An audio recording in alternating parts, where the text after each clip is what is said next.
We are digging into a Georgia man charged in connection with a mob attack on the Capitol. Documents show what the FBI knew about Cleveland Meredith Jr. and his threats to House Speaker Nancy Pelosi. Last night, we first told you that Meredith was already on the radar of local police. Chanu Hur is breaking down the new information from court documents.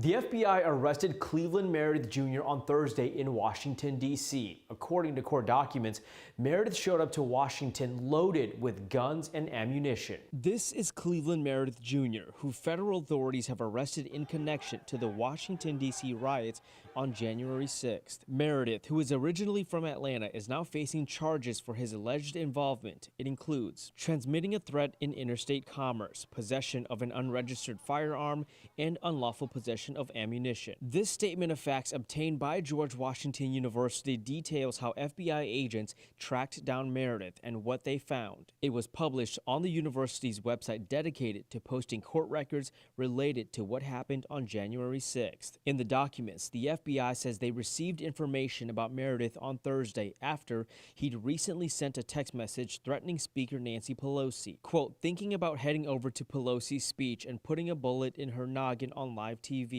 Agents then found he was staying at a hotel in Southwest D.C. They got in touch with him, then searched his hotel room, his truck, a trailer attached, and his cell phone. Meredith told agents that he arrived in Washington, D.C. on Wednesday for the rally after originally planning to arrive on Tuesday, and ended up getting there too late to participate in the rally outside the U.S. Capitol building. The FBI says Meredith agreed to speak without a lawyer and admitted to them, quote, that he came to Washington, D.C.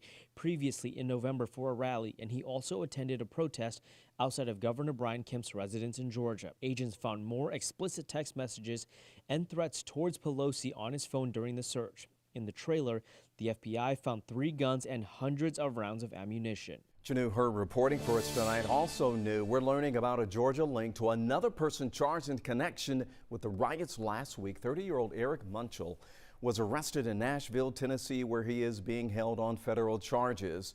He was seen in photographs carrying zip ties while running around the Senate chamber. And records show that he previously lived in both Fulton and DeKalb counties. And according to arrest records, he was booked in Sandy Springs back in 2013 for battery.